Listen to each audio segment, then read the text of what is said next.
Hello बच्चों, let's read the question. And the question over here says mention the function of the following. हमें given parts के functions को mention करना है. तो सबसे पहला part है आपका ureters. क्या है ureters in frog? देखिए फ्रॉग में या किसी भी ऑर्गेनिज्म में अगर हम यूरेटर्स की बात कर रहे हैं तो हम बात कर रहे हैं उन डक्स की जो किडनी से बाहर आती हैं. तो डेफिनेटली किडनी में क्या फंक्शन होता है? किडनी में फंक्शन होता है फिल्ट्रेशन का, ताकि फिल्ट्रेशन का एंड देन आपके यूरिन फॉर्मेशन, बेसिकली मतलब वेस्ट रिमूवल का, और जो रिक्वायर्ड है वो फिल्टर आउट करके वापस रीएब्जॉर्ब हो जाए, है ना. यही प्रोसेस होता है आपकी किडनीज में. तो किडनीज से जो बाहर निकल रहे हैं उन ट्यूब्स को हम कह रहे हैं यूरेटर्स. अब फ्रॉग में यूरेटर्स का काम क्या है? फ्रॉग में भी यूरेटर्स का काम होता है एक्सक्रीशन का. हर जगह पे बेसिकली ये इसका काम क्या है? कॉमन फंक्शन एक्सक्रीशन का. ठीक है. साथ साथ में क्या होता है फ्रॉग्स के मेल्स में? ये फॉर्म करता है not only urinary system but along with reproductive system it forms a urinogenital system. ठीक है, समझ रहे हैं? यूरेटर्स क्या है? जो किडनी से बाहर निकल रहे हैं, ducts which are arising from kidney. ठीक है. और अगर हम बात करें एक्सक्रीशन की, फ्रॉग्स की बात करें पर्टिकुलरली, तो फ्रॉग्स में भी अगर हम बात करें मेल्स की, ठीक है, अगर हम बात कर रहे हैं मेल्स की, तो मेल्स में ये क्या बना रहा है? मेल्स में ureters along with the reproductive system, reproductive system के साथ मिलकर ये क्या बना रहा है? Urinogenital system. ठीक है, यूरिनोजेनाइटल सिस्टम. इसका मतलब ये क्या कर रहा है? इसमें पैसेज हो रहा है किस किस चीज का? स्पर्म्स का, और साथ साथ में हो रहा है पैसेज किसका? यूरिन का.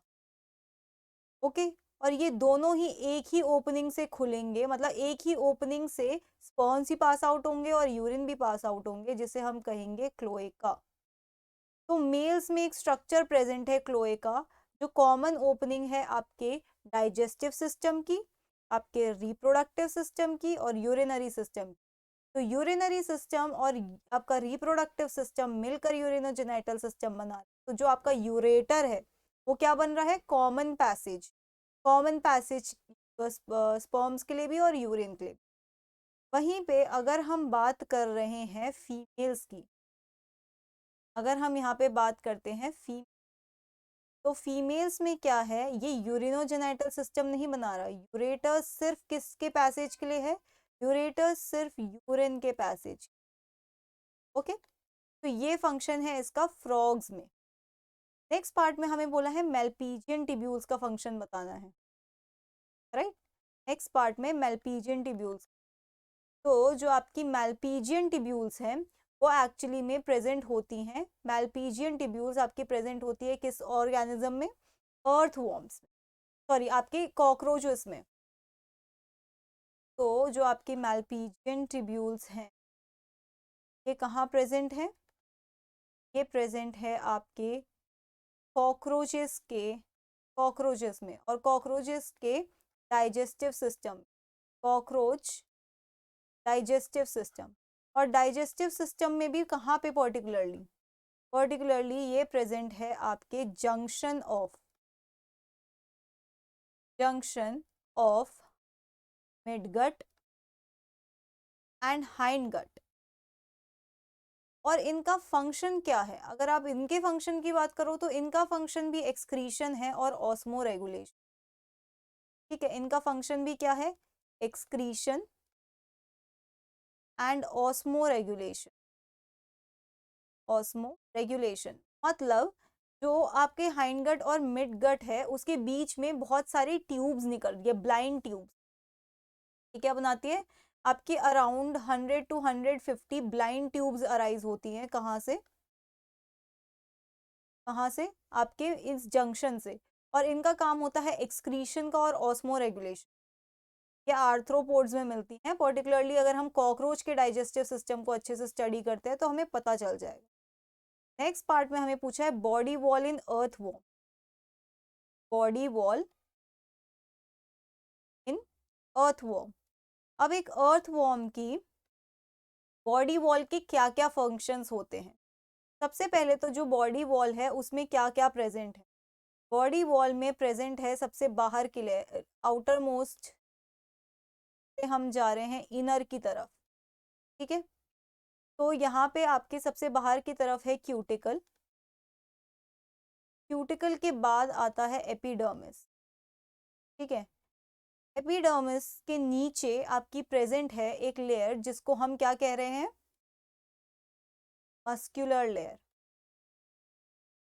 Muscular layer. और फिर प्रेजेंट होती है पेरिटोनियम, पेरिटोनियम। अब इन लेयर्स का क्या काम है, या हम कहेंगे बॉडी वॉल का एक साथ में क्या फंक्शन है। अगर हम इसके फंक्शन की बात करें, अगर हम इसके फंक्शन की बात करें तो सबसे पहले तो इसका काम होगा प्रोटेक्शन। किसी भी बॉडी वॉल का फंक्शन होता है अंदर के विसरा को बचाना, ओके। इनर विसरा को बचाने का काम किसका होता है, प्रोटेक्शन ऑफ इनर विसरा, बाहर वाली लेयर का मतलब बॉडी वॉल का इनर विसरा। नाउ सेकेंड फंक्शन में क्या होता है कि ये जो अर्थवॉर्म है इसकी एक पर्टिकुलर शेप होती है, वो शेप मेंटेन करने में इसका बॉडी वॉल बहुत साथ देता है। तो to maintain shape, maintain shape, ठीक है। इसकी स्किन इस तरीके से होती है, स्किन क्या, इसकी बॉडी वॉल इस तरीके से होती है कि ये जब बरो करता है तो वहां पे रेस्पिरेशन का प्रोसेस करने में आसानी हो, तो ये है रेस्पिरेशन, रेस्पिरेशन। अब आपको पता है कि एक अर्थवॉर्म कैसे मूव करता है। एक अर्थवॉर्म का मूवमेंट अगर आपने ढंग से नोटिस करा होगा तो ये मान लीजिए अर्थवॉर्म है, इस तरीके से एक रैंडम डायग्राम है अर्थवॉर्म का। तो अगर ये पार्ट उठा रहेगा तो ये पार्ट इस तरीके से रहेगा, फिर ये आगे बढ़ेगा, फिर ये वाला पार्ट उठेगा, फिर ऐसे। तो यहाँ पर जो रोल आता है मसल्स का रोल आता है, किसी की भी मूवमेंट में मसल्स का रोल आ रहा है। और मसल्स कहाँ है, आपकी बॉडी वॉल में ही तो प्रेजेंट है। तो यहाँ पर क्या होता है, नेक्स्ट फंक्शन ये है मूवमेंट या लोकोमोशन का। लोकोमोशन का काम कौन सी है, बॉडी वॉल में जो मसल्स प्रेजेंट है, साथ में आपके सीटें भी प्रेजेंट होती है। लेकिन अगर मैं बॉडी वॉल की पर्टिकुलरली बात करूं तो बॉडी वॉल में जो मसल वाली लेयर है, मसल लेयर, वो कॉन्ट्रैक्शन और रिलैक्सेशन करके ऑल्टरनेट या यूनिट्स में आपकी इसकी बॉडी की मूवमेंट करवाती है। तो ये कुछ फंक्शंस है बॉडी वॉल के इन earthworm. So that's it for the question. I hope you understood it well. Best of luck.